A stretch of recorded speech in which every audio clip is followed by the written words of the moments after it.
Hello friends, welcome back to my channel Swathi Rao. అందరూ ఎలా ఉన్నారు? బాగున్నారా? సో నేను కూడా చాలా బాగున్నా. ఈరోజు వచ్చేసి నేను సాస్ ఇష్టం లేని వాళ్ళ కోసం అనేసి ఆలు వెజ్ చామిన్ చేస్తున్నాను.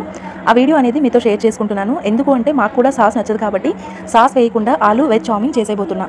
సో చామిన్ అంటే నూడిల్స్ అనమాట. నాకు చామిన్ అనడం అలవాటు. సో అందుకనే ఆలు వెజ్ చామిన్ చేస్తున్నాను. సో ప్రాసెస్ ఏంటో చూపిస్తా. ముందుగా నేను 2 సన్నగా ఉండే చామిన్ ప్యాకెట్స్ తీసుకొని ఓపెన్ చేసి ఒక గిన్నెలో వేసుకున్నా. తర్వాత 3 పెద్ద సైజు ఉల్లిపాయలు, 3 బంగాళదుంపలు, 5 పచ్చిమిర్చీలు సన్నగా కట్ చేసి పెట్టుకున్నా. నెక్స్ట్ చామిన్ బాయిల్ చేయడానికి వేరే గిన్నెలో వాటర్ని వేసి బాగా మరిగించి అందులో 2 స్పూన్స్ ఆయిల్ వేయాలి. ఆయిల్ ఎందుకు అంటే చామిన్ విడివిడిగా అంటకుండా ఉండడానికి. సో ఇప్పుడు వాటర్ బాగా మరిగాక మనం తీసుకున్న చామిన్ని వాటర్లో వేసి 10 నిమిషాల పాటు ఉడికించుకోవాలి. ఈలోగా చామిన్లో వేయడానికి కొన్ని పల్లీలను బాగా ఫ్రై చేసి పక్కన పెట్టుకోవాలి.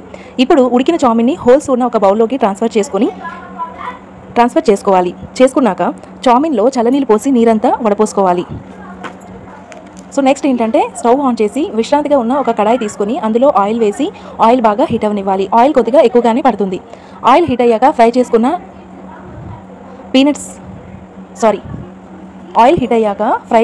పీనట్స్ అలాగే కట్ చేసుకున్న ఉల్లిపాయ ముక్కలు, బంగాళదుంప ముక్కలు, పచ్చిమిర్చి ముక్కల్ని యాడ్ చేసుకుని అంతా కలిపి అందులోనే తగినంత ఉప్పు, పసుపు, చామిన్ మసాలా పౌడర్ వేసి మొత్తం అంతా అడుగంటకుండా బాగా కలుపుకోవాలి. కలుపుకున్నాక ఇందులో కొద్దిగా మ్యాగీ మసాలాను యాడ్ చేసుకుంటే ఫ్లేవర్ చాలా బాగుంటుంది. సో ఇవన్నీ వేసుకున్న తర్వాత అంతా కలిపి బాగా వేయించుకోవాలి. బాగా వేగిన తర్వాత చామిన్ని విడివిడిగా చేత్తో చేసుకుంటూ కడాయిలో వేసుకోవాలి. వేసుకుని మొత్తం అంతా ఒకసారి బాగా కలిపి మంటని మీడియం ఫ్లేమ్లో ఉంచి 15 నిమిషాల పాటు చామిన్ని కలుపుకుంటూ వేగనివ్వాలి. అంతే, ఎంతో టేస్టీగా ఉండే ఈజీగా చేసుకునే సాస్ లేని ఆలు వెజ్ చామిన్ రెడీ. వీడియో నచ్చితే ప్లీజ్ లైక్ చేసి నన్ను సపోర్ట్ చేసి నా ఛానల్ని సబ్స్క్రైబ్ చేసుకోండి. Thank you for watching.